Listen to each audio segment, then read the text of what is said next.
Good evening, everyone, and welcome to what we hope to be a very informative candidates forum for our Board of Education in Montclair, New Jersey. Tonight's event is sponsored by the League of Women Voters of Montclair and the Montclair chapter of the League of Women Voters of Montclair and the Montclair chapter of the League of Women Voters of Montclair and the Montclair chapter of the League of Women Voters of Montclair and the Montclair chapter of the League of Women Voters of Montclair. I am Lene Jones-Jules, Chair of the Montclair NAACP Education Committee, Chair of the Montclair NAACP Education. I'm getting a lot of feedback. I don't know if you are also. Getting a lot of feedback. I don't know if you are. Getting a lot of feedback. I don't know if you are. You think it's my computer?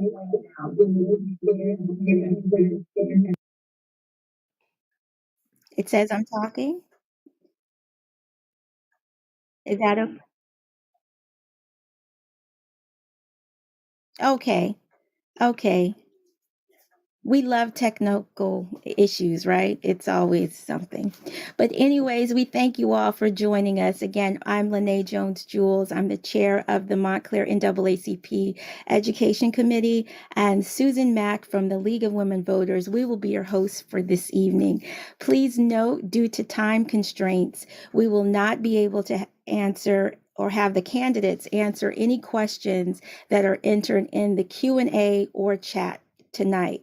We thank everyone who sent in questions for our candidates. We received so many questions that we combined similar questions and created new questions that reflect the intention of the original questions. So big thanks to all of you who provided questions for this evening. Tonight we have Michelle Bobro as a League of Women Voters trained moderator from a neighboring town. She will share the ground rules for the forum and will be asking the questions to the candidates. Have a good evening. Here's Michelle. Thank you very much. The League of Women Voters of New Jersey is a nonprofit political organization that works to empower voters and defend democracy. Founded over 100 years ago, we make democracy work by protecting the voting rights and encouraging robust participation. Elections and voting are core concerns for the League of Women Voters. Leagues are committed to providing fact-based information about issues and the positions candidates take on those issues to help voters to make their own decisions and participate in the electoral process. The League of Women Voters never supports or opposes candidates for office or political parties. Any use of the League name or footage from this forum in campaign materials, literature, or advertising of any kind, including, but not limited to, internet, cable, radio, or television, has not been authorized by the League of Women Voters. And as a courtesy to all the candidates, please turn off any cell phones and other devices you may have, and you are not allowed to take pictures. As you heard, I am Michelle Bobro, and it is my pleasure to be here with you tonight. I am from the other M in Essex County, from Maplewood. Therefore, I am not a voter in your district and have no involvement with the Maplewood School Board. The format for tonight is to hear the responses from the candidates for the school board. They are running for a 3-year term on the board. They have not seen the questions which have been prepared, as you heard, by the League of Women Voters with previously solicited input from the community. Each candidate will have the opportunity to answer each question in 90 seconds. The timekeeper, who is June, will signal when 30 seconds remain and when the time is up. We will open with the candidates speaking in alphabetical order and then randomly, and closing in reverse of the opening order. Now, we have learned late today that Noah Gale, a candidate, is unable to participate in tonight's event due to illness, but he has submitted his opening statement, which I will read.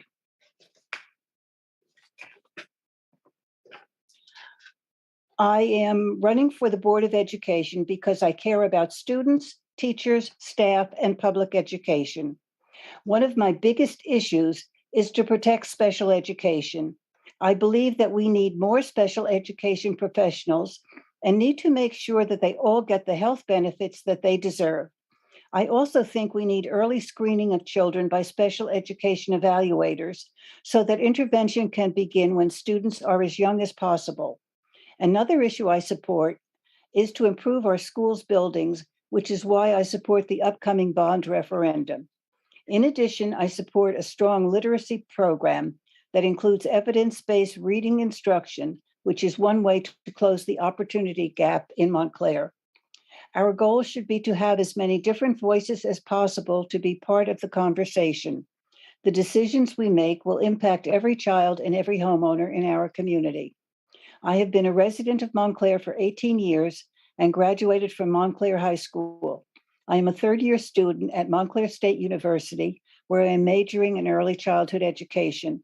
Prior to college, I chose to spend a gap year as a volunteer assistant teacher at Edgemont Montessori School. Last summer, I was an intern for Dr. Pons at the Board of Education. Although I am the youngest candidate, I have been very active in the school system and our community. I also make up for any lack of experience with my passion for Montclair schools and our town. I volunteer at numerous events, both at the schools, such as the Nishuane Hillside Fireball, and around town, such as Lunar New Year. I am very involved in issues facing the Board of Education, and we have attended almost every board meeting for the past several years. Thank you for taking the time by participating in this very important process, and particularly at a time when our school district faces so many important issues. And now we will hear opening statements from the candidates, which is basically, here we go. The first question is an opening statement, more or less. Please address why you want to be a Montclair Board of Education member. And the order is, we will start with Mrs. Boaknight.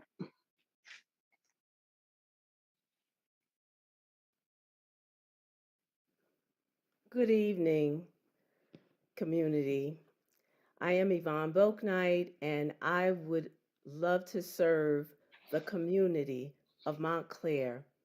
As a longtime resident of Montclair, I have firsthand knowledge of the cultural impact that exists in this town. I have had two adult daughters that have gone through the Montclair Public Schools successfully. They were able to navigate from pre-K through high school, and today they are successful individuals. I am recently retired. Though I am retired, I still have a passion to assist not only children, but teachers and parents to understand the importance as well as the ideals that make a 21st century student become successful. As a board member, I will lead with transparency, equity, and of course, inclusion. Thank you. Thank you. Mr. Fleischer. Good evening. I'm Brian Fleischer. I'm a proud Mountie and a parent with a deep passion for public education and a lifelong connection with and commitment to the Montclair Public Schools. I believe that public schools can and must strive to be an engine for greater equity in our society, supporting all children in reaching their potential as educated, well-rounded, and engaged members of their communities. Professionally, I'm a lawyer who's dedicated my career to the field of K-12 public education. From my time as a law clerk on the New Jersey Supreme Court, serving as my justice's primary research clerk for the Abbott versus Burke 5 school funding equity case, through my years as Auditor General for the New York City Public Schools, business administrator for the Montclair Public Schools, and now Director of Enterprise Risk for the NYC School Construction Authority, I've gained skills and experience in K 12 public education, governance, finance and operations, compliance, internal audit and risk management, facilities planning, maintenance and capital projects, safety and security, technology, transportation, and food service. I've been actively engaged as a parent volunteer. I'm an administrator of the Montclair Moms, Dads, and Parents Facebook group, a member of the NAACP Education Committee, a PTA co-president at Glenfield, and a former PTA president at Hillside, and recently finished 2 years as Montclair PTA Council Vice President. I regularly attend meetings of the Montclair Board of Education. In the course of all of this work, I've sought to share my knowledge about and love for the Montclair Public Schools with all of the stakeholders in our district, because I believe informing and empowering stakeholders to engage effectively with the district and the schools drives greater equity, inclusion, opportunity, and achievement for all students. Thank you. Thank you. Mr. Inyang. My name is Monk Inyang. I am a parent of two here in the Montclair School District, two young children, a fourth and third grader at Charles H. Bullock School. I have been an interim member of the Board of Education since this February to cover the remaining term for Dr. Alfred Davis. So over the last few months as a member of the board, I've worked with community members, teachers, administration to help with shaping the bond referendum that we are going to be voting for in November, and putting plans in place to help with the expansion of restorative justice and our continued focus on equity throughout the community. So for me, when it comes to, why do I want to continue the work? I want to continue to see some of the big strides that we've seen, continue to see those through. The improvement of communication between the district and the public, with the hiring of a communications director, the work that has to be done with the bond, and the reinvestment in our communities, and the work that we do to continue to revamp our curriculum with equity as a key stakeholder in that process. So I want to continue that work, and I'm excited to do that. Thank you. Next question. What do you consider the most important issue facing Montclair schools? And please be specific. We will start with Mr. Inyang. I think as far as it's hard to say what's the most important issue. I think as the way I see it, I think the work that we have the largest gap in, I would say, and then I guess by default making it the biggest issue is how we do the actual execution of some of these plans for revitalizing our schools. Obviously, it's something that is so far behind that there's an element of trying to play catch up with some of the districts that are neighboring us. But with the length of time that project is sure to be before it's completed, at least 6 years. There's a lot of things that can change, and we have a lot of opportunities to look at our plans and needs in the schools. And when we get to that kind of that nitty gritty phase of deciding what we want to do in particular buildings and how we want our classrooms to show up, I think that's going to be really impactful, and getting the community and the stakeholders involved and having a say in what we do in that process is going to be very impactful for generations to come. Thank you. Ms. Bouknight. Yes, I do agree with Mr. Inyang in regards to the infrastructure, but I also think that it's important for us to pay attention to the social and emotional learning that has erupted because of just the 2 years that we experienced COVID. I think it's important for us to recognize that we need to have buildings that will be safe and sound for students, but we also need to make sure that their mindset is ready to take on what the teachers are so freely giving of their best practices within the classroom. In addition to that, I also feel that I'm very excited to hear that in 7 of the schools, we will now have restorative justice. And so I'm very excited to see that program flourish in the time in collaboration with the mental health um, and social and emotional learning. Thank you. And Mr. Fleischer. Those were both great answers. Don't want to repeat them, so I'll focus on just generally governance, planning, reporting, and accountability because it covers everything that we have to do from the execution of the facilities plan to closing opportunity and achievement gaps, implementing universal pre-K in the district. We need to set up the right structures for strategic planning, the right governance and monitoring to make sure that we can execute effectively and that we are transparent and effectively reporting both the district back to the Board of Education in public so that the public and all stakeholders really have transparency into what the Board of Education is doing to execute all of its critical initiatives. I think that's really the big overarching question that impacts not only do we have the right goals in mind, but are we set up to effectively succeed in implementing them? Thank you. How should the curriculum be determined? In your opinion, as a prospective Board of Education member, how would you balance the roles of the Board of Education, school personnel such as superintendents and teachers, and parents in shaping the curriculum? Please discuss this with reference to specific issues such as books included in the curriculum in library, sex education, science curriculum, creationism versus evolution, and U.S. history curriculum and race in 90 seconds. Mr. Fleischer.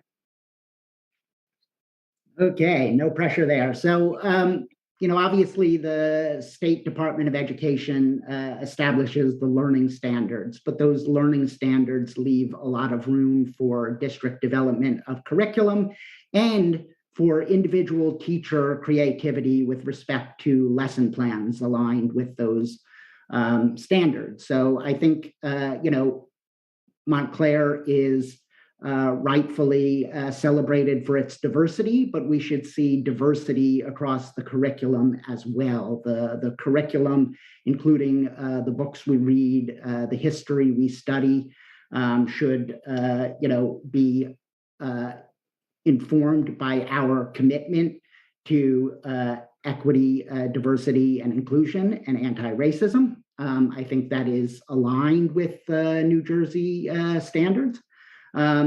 Certainly with respect to health and physical education, I believe that it is important to ensure that kids are receiving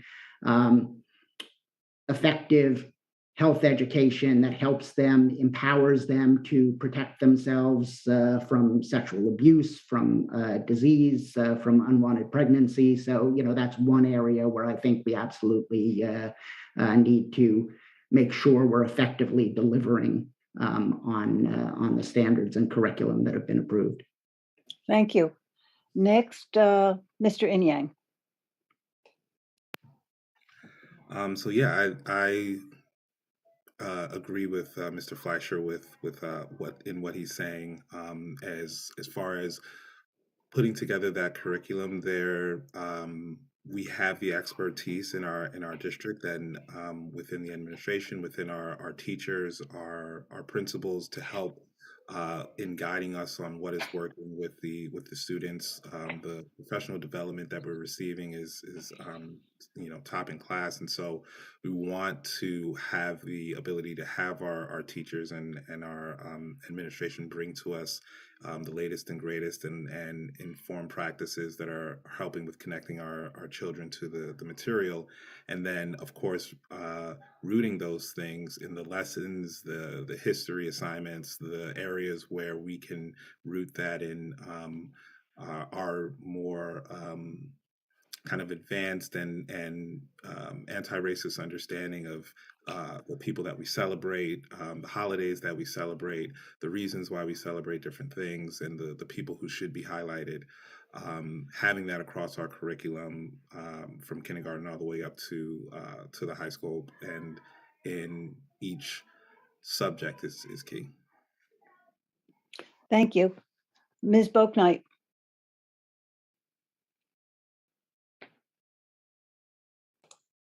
You're on mute, Yvonne. I'm sorry. I agree with both Monk and Brian in regards to, we have some of the greatest teachers here in Montclair Public Schools. I can attest to that, just in conversation as well as the scholars they have produced.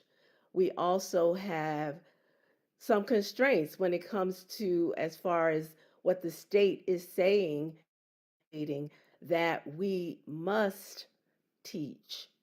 And so it is important that there's a balance in the curriculum as it relates to culture, race, and any other health, safety, physical education. All of that creates a whole child. I like to integrate the arts, and I know that here in Montclair that it is a very, very large component of our curriculum. You see art in all areas of learning when you go into the schools, and I think it's important to just think about what the teachers are um, experts in and utilizing that um, to collaborate with what the state is saying we should teach in our schools. Thank you. What is your position on the bond referendum? If passed, how will you ensure that the money is spent effectively and that the improvement projects are all the highest possible quality? What should be the plan if the referendum is not passed? Mrs. Boaknight.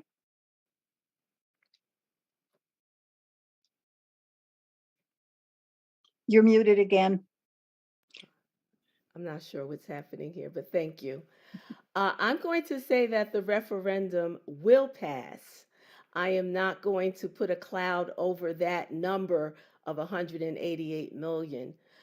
I do believe that it is important for us to recognize that in order for our students to be successful in the future, it's important that we look at our buildings for safety and for health reasons as well.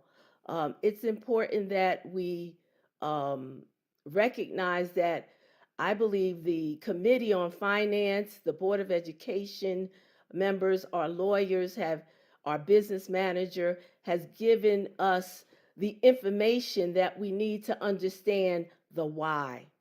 I also want to thank PTAC for their commitment to bring forth information to the public in user friendly words so that people can understand what the bond referendum represents, why we need it, and how the money is going to be used to just bring about better buildings and produce students that are successful learners in the 21st century. Thank you. Mr. Inyang. Yeah, so I obviously am a big proponent of the bond referendum. I see the value and the need to invest in our schools in a way that hasn't been done in any significant form for the last several decades. The project and the opportunity is massive. It's several years. It was several years in the making. It's going to be several years in the execution. It's going to entail several key stakeholders, with input from our resident experts in the community, input from the experts that the district interviews and hires and appoints with the responsibility of everything that this entails. And then the project itself of just communicating all of that to the district. This is a big year as far as, stepping up and saying, hey, there's been some misses in the way we've communicated in the past. And the only way to show that there's been some change in that area is to have an opportunity to do that. And I think this is a massive opportunity to keep people abreast of the timing of any changes, how it affects our schedules, how it will affect our kids, what we plan on doing, how things are going, obstacles, and wherever we may need help. So I think that that's something that I'm excited to see how we move towards that. Thank you. Mr. Fleischer. Thank you. For too long, we've tolerated an inadequate level of investment in our school facilities, and it's really come back to bite us over the last several years, both before and during the COVID pandemic. To me, it was one of the biggest reasons why voters approved the shift from a type 1 school district to a type school district. We now have the ability to make investments in our school district directly as voters. And I think that is now an obligation we need to fulfill. Our students and staff need and deserve safe, healthy, modern facilities suitable for 21st century learning. It's absolutely critical that we make these investments in our schools. As somebody who attended these schools, I see, broken chairs that have been broken since I graduated in 1989. We really need to move on this. It's absolutely critical that once the bond is approved, we oversee it properly. My day job is Director of Enterprise Risk for the New York City School Construction Authority. In that job, my goal is to assess risks to the successful execution of school capital projects. Very familiar with the capital project life cycle and the types of controls and oversight that is needed for us to be successful in implementing on the bond. And I would hope to bring that to the Board of Education. Thank you. Another topic. What diversity, inclusion, and/or cultural competence training have you received? And how have you applied what you've learned on the job? What ideas do you have to address the achievement gap and other disparities in school outcomes, such as suspension rates? Mr. Inyang. So that one is very near and dear to my heart. I have, lived the experience of being an African American moving through the public school system, and then moving into public school, university system, and everything that goes with that. So in my personal work, DE and I, and helping to educate, coach, and especially be alongside other people like me, and helping them with their experiences is one of the things I do as a consultant, and some of the work that I do in my professional life. Here in Montclair, one of the big things for us with me as the head of the Culture and Climate Committee is checking into suspensions, HIBs, checking into where we have policy that may have a specific intention but has a different impact, and seeing where we can look at those policies and see where there's opportunity to improve them and make sure that it's doing what we are expecting it to do in those areas. Thank you. Mr. Fleischer. Yes, to the first question, I have received training in undoing racism when I was an employee at the Montclair Public Schools, and helped to make sure that all employees in the district could receive that training. I also received unconscious bias training at the New York City School Construction Authority, and helped found the Diversity, Equity, and Inclusion Committee there. And I've been actively involved in equity issues for the Montclair Public Schools in my work with the PTA, in my work with the NAACP Education Committee. It's really central to what I think we need to do as a district. The opportunity and achievement gaps in Montclair have persisted for far too long, and we have an obligation to try to address them. I think both a symptom and a driver of the opportunity and achievement gap is in-school programmatic segregation in AP classes, gifted and talented programs, but also disproportionality in special education referral and classification, disproportionality in discipline. We need to do strategic planning and establish clear risk indicators, performance indicators, and metric-based goals to measure our performance in closing opportunity and achievement gaps and redressing segregation and disproportionality. Thank you. And Ms. Bouknight. Yes, could you repeat the question, please? What diversity, inclusion, and/or cultural competence training have you received, and how have you applied what you have learned on the job? What ideas do you have to address the achievement gap and other disparities in school outcomes, such as suspension rates?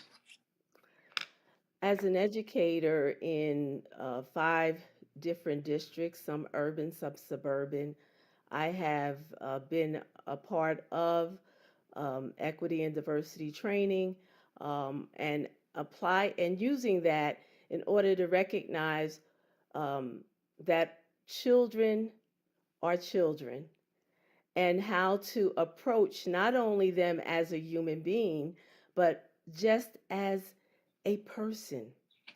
Um, in my field of education, I've had the opportunity to work with uh, children from all diverse backgrounds successfully, and just recognizing that there there is no difference because a child is a child, and that's how I approach when I'm working with a student. And um, in regards to the opportunity gap, I believe it's important for us to look at present data. So we know that the last time that we had a um, study was back in 2012. And I think it's important for us to see exactly what the data is and have some measurable outcomes, so that measurable, not but measurable, small steps to reach the to close that gap. Um, and so I'm, one who believes that all children can learn, and that if we just look at them and actually use measurable data, we can make a difference in and have an outcome for the children here in Montclair. Thank you. Thank you very much. Um, what ideas do you have to improve the outcomes for special education students while still keeping an eye on the budget? Mr. Fleischer. Well, I think the Board of Education and administration should receive credit for having sought out and completed the Go Teach audit of the special education program. I think that audit produced a solid set of recommendations that the Pupil Services Department has been reporting on their progress against. But again, I want to see more clarity and more metrics in the goals as we look to execute and implement. Another area in special education I think we need to look at is, just the nature of special education can sometimes drive a compliance focus.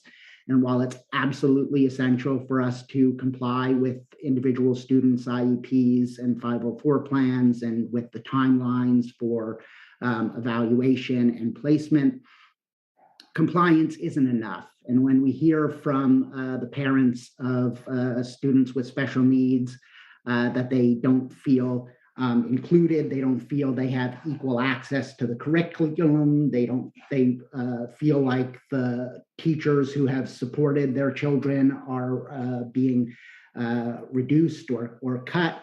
we have to listen to that. It's not enough to say that we're in compliance. We need to kind of have a community commitment morally across general education teachers, school and district administrators, the board, the community, to make sure that we're truly including all children and giving them full access to the curriculum. Thank you. Ms. Bauknight. I believe that professional development is key to making a difference in the special education of the students here in Montclair. Um, they the Go Teach audit did identify areas of need, and I want to commend the Pupil Services Department for such a speedy way of getting to the point where they're at right now. But again, we need to make sure that the paraprofessionals who, raise concern for their role in, especially with one-on-one and small group instruction, being able to work with their students in a in the manner that would be professional. In addition to that, um, it's important that children and teachers have the opportunity to know that what they are doing is correct. So the training that teachers are receiving with um, the Fairleigh Dickinson program as well as the INSLEC certification program, I think that is a great step because they're able to measure some of the needs of those students and uh, to give the children the opportunity to grow and to meet the goals and objectives that are part of their IEPs. Thank you. Mr. Inyang. Yeah, I think to help with the work that we're doing in special education, the budget comes in greatly, and I think the process of looking at the budget earlier in the year as a group with the committee and the board, and looking and speaking with the stakeholders much earlier in the process will help us get to a place where some of the rifts and things that we do towards the end of the year can be minimized to not go beyond the point of necessity, and continue to make sure which has been done in the district to make sure that we're meeting the needs of our students with the appropriate level of paraprofessional support within the classroom, and then continuing the work that Dr. Goldblatt and his team has been doing and helping us with assessing the students that come into the district, and helping them with with the assessments, and doing everything possible to make sure that we get the best care in place as soon as possible. Continue on and improving on that work. There's been so many great strides already, and plans in place to continue to build on that going into future summers. So continue to build on that would be big. Thank you. And speaking of the budget, how would you determine budget priorities? What areas of the budget might you cut? And are there any areas that you would absolutely not consider cutting? Ms. Boaknight. Cuts, I don't like to hear that word, cuts. I feel that in order for a quality education to um, to exist, you need to have you need to speak to all areas of learning. Of course, we know that a large portion of the budget is for personnel and staff. And so, therefore, if you don't have teachers, then you can't deliver the quality of education. So I think that, that area uh, should never be cut if possible. Um, I also feel that when we think about the budget, my idea is in the future, the investment we make now is going to make a difference for the future of this town. So, in terms of cutting, that's not something that I want to hear. But when it's necessary and if necessary, um, I'm not sure what area to cut. It would, have to, we would have to really look at that closely. Um, in order to, like I said, make sure we have a round, we- uh, a well-rounded individual. You need to have arts, you need to have physical education, literacy, you need to have mathematics, history, civics. All of those things need to be a part of the curriculum and the education of a Thank child. you. Mr. Fleischer? So clearly, that there are some math problems that we have every year, particularly as we've been bound by the 2% cap. The cost generally just to maintain existing staffing and programs escalates by more each year than the 2% tax levy increase cap would allow us to increase. And that's one of the reasons why every year there's talk of cuts. So, we need to be prepared to look at every budget line item, look at how it's been trending, look at where there might be inefficiency and opportunity to save some money in one place so that we can invest in critical new programs. We also need to be open to the fact that there may be some years where we need to consider bringing a special question to the voters to go beyond 2% because the things we would have to cut to stay within 2% are too harmful to students. Everything we do on the budget side has to be viewed from a lens of commitment to diversity, equity, and inclusion, and anti-racism. But one of the things we can do, we can look for more grant opportunities. We can look to build high quality special education programs in district that keep more children in district and can potentially even attract tuition paying children from out of district. Those are potentially huge opportunities to address some of the annual budget woes we've been facing. Thank you. Mr. Inyang?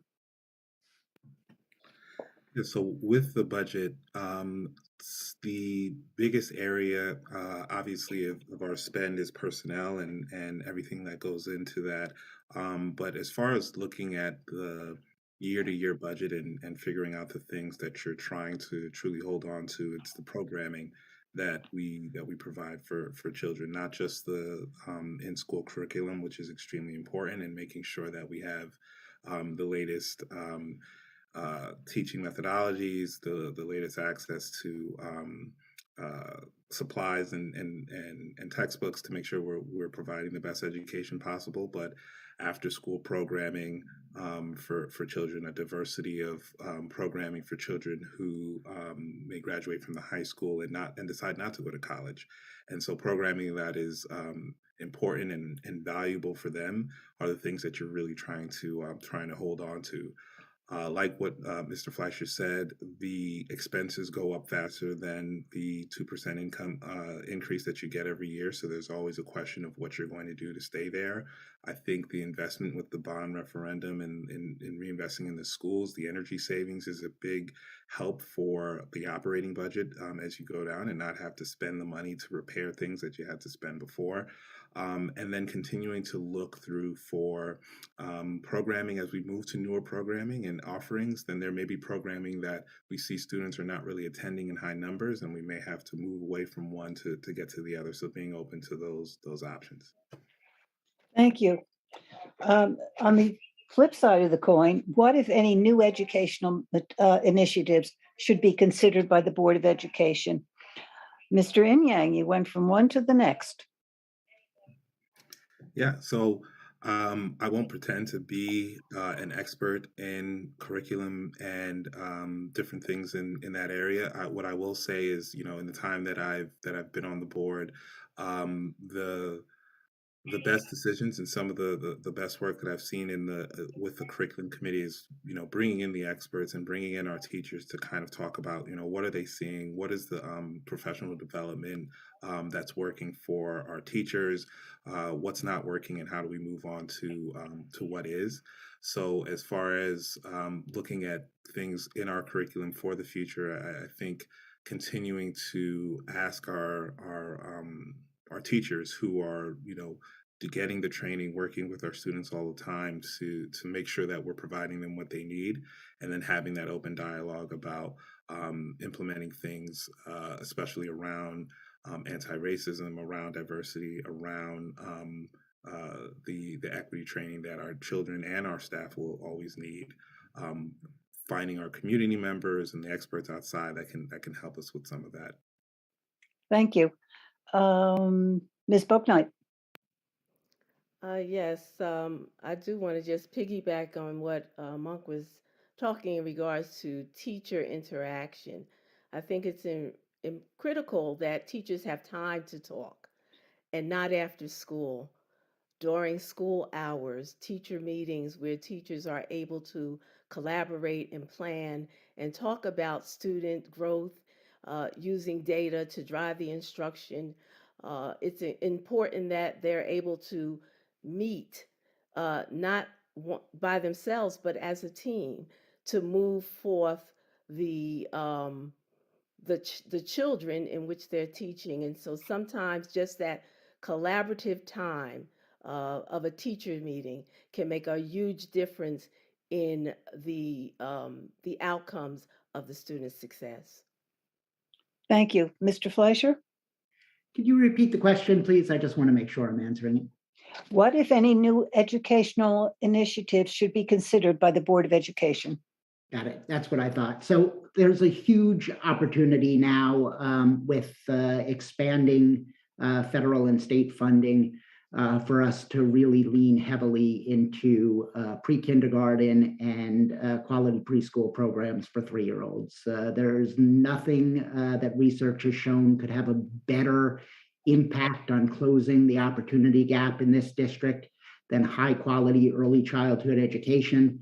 I'm excited that we've been able to pilot a free full day pre-kindergarten program this year, but that's obviously not enough. We've got to get to free universal pre-K full day in Montclair within the next 5 years. And I think it is going to be fiscally possible with support from the federal government, with support from the state government, and with the right planning. So we've got to plan quickly and effectively rollout plan to get to universal pre-K, as well as expanding preschool programs for 3-year-olds, particularly focused on lower income and special needs students if we're not able to get to universal 3-year-old programs. But that's where I would expand our curriculum. Thank you. COVID has affected outcomes for students at all levels. What ideas do you have for addressing the pandemic gap in learning at elementary, middle, and high school levels? Mr. Fleischer. So, we've lost almost 2 years of learning by most measures, almost nationwide due to the pandemic. So, one thing we certainly have to do is we need to pass this bond referendum so that the quality of ventilation in our buildings never keeps us out of school for a year and a half again, should there be another pandemic, because it's just too harmful to our students.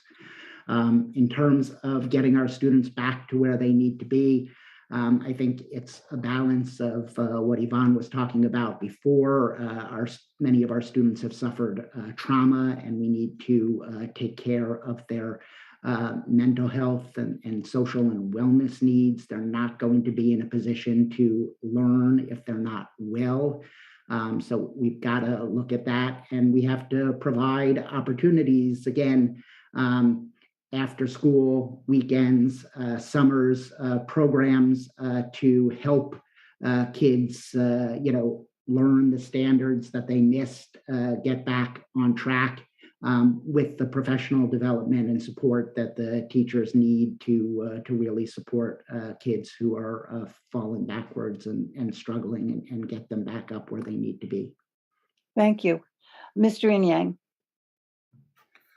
Yeah, so I will fully agree that the loss in learning is something that we're all very well aware of, and the importance of the mental and emotional state of our kids as they come back to school.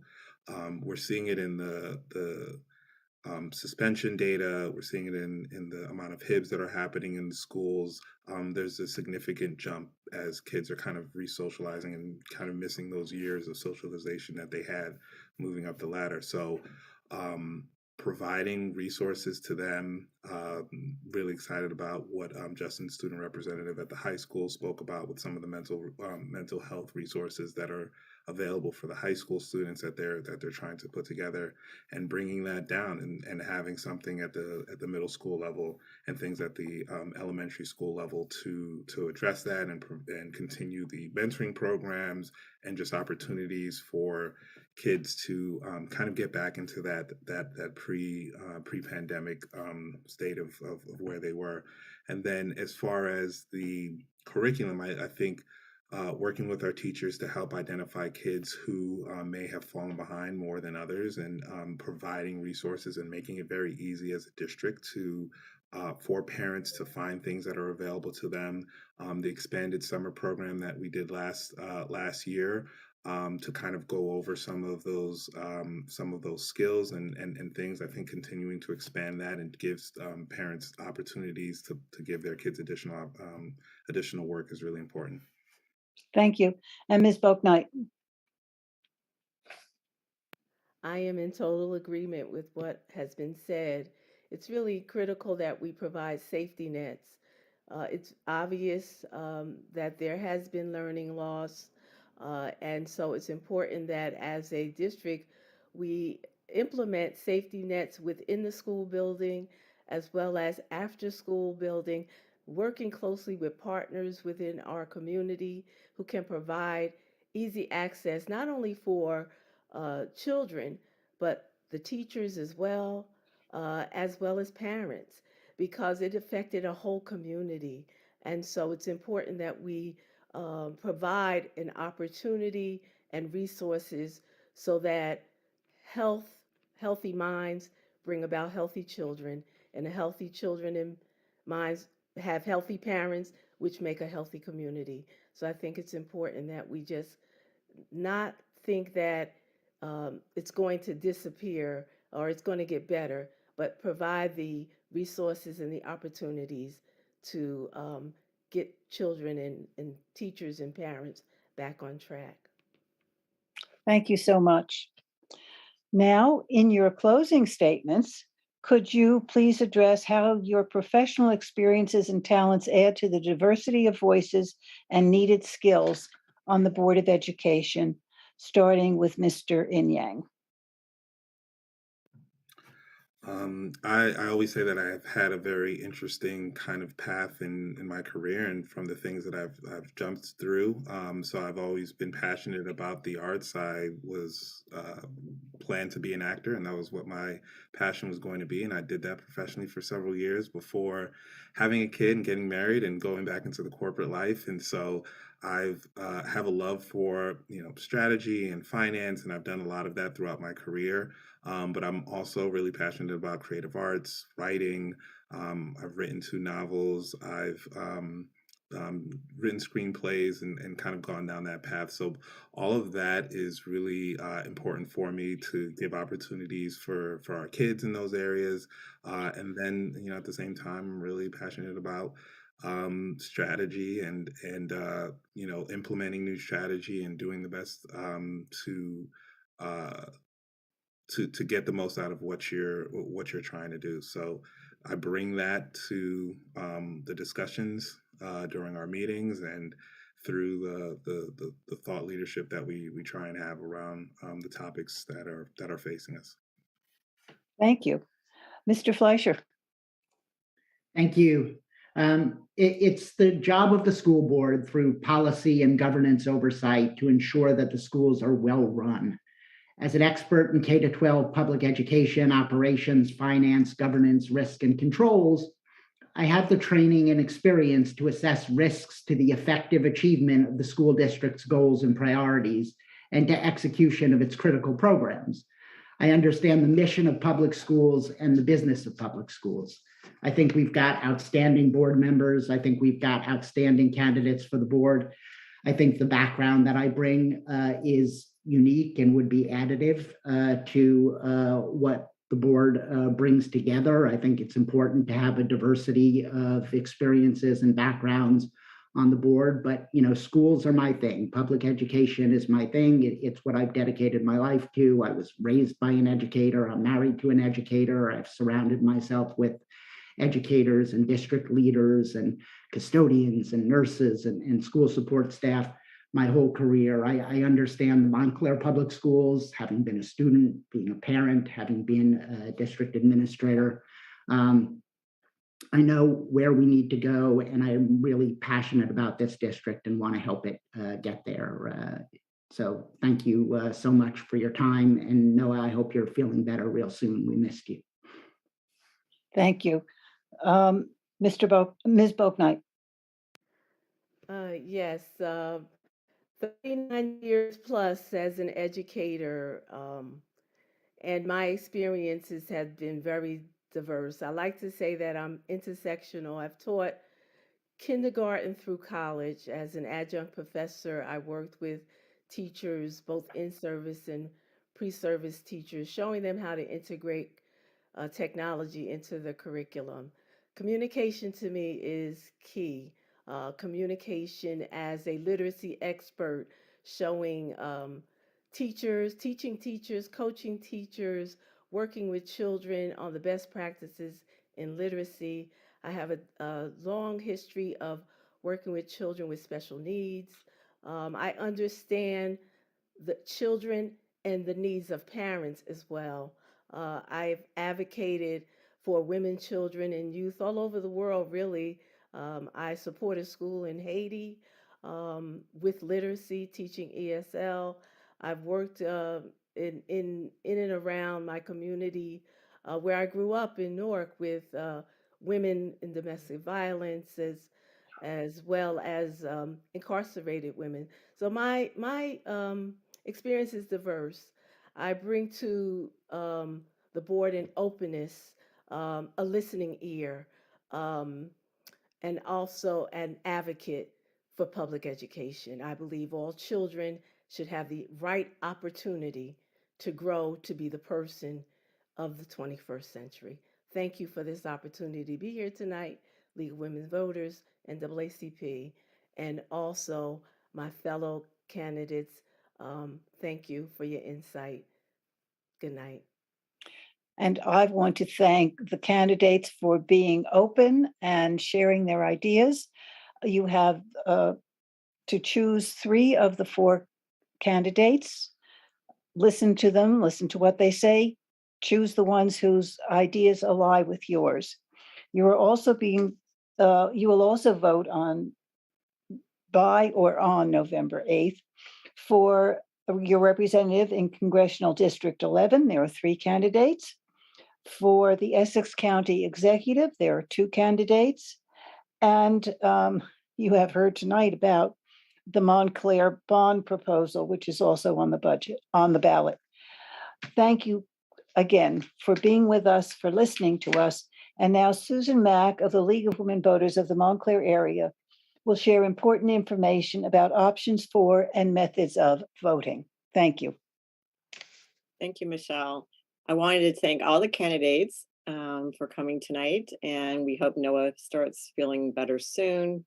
And thank you all to the audience for spending your last hour listening to all this great information. Our children's education is at the heart of this election and their future. So I know all of you will be voting in this election, and please help us get the vote out by encouraging everyone to vote. This year, we have several options for voting. You can vote by mail if you've already requested that. And please put your completed ballots in the ballot box that's located at the township building on Claremont Street. There's also early voting for this election. You can vote early between October 29th to November 6th. There's various polling locations throughout Essex County. The two that are closest to Montclair are in Bloomfield, Watsessing Park, and at the Verona Community Center. And there's, of course, always in-person voting at your neighborhood polling location on election day. For more information about all these options, you can check out more information on the Essex County Clerk website for more details. Thank you again. Thanks to everyone, and have a great evening. Good night. Thank you. Good night.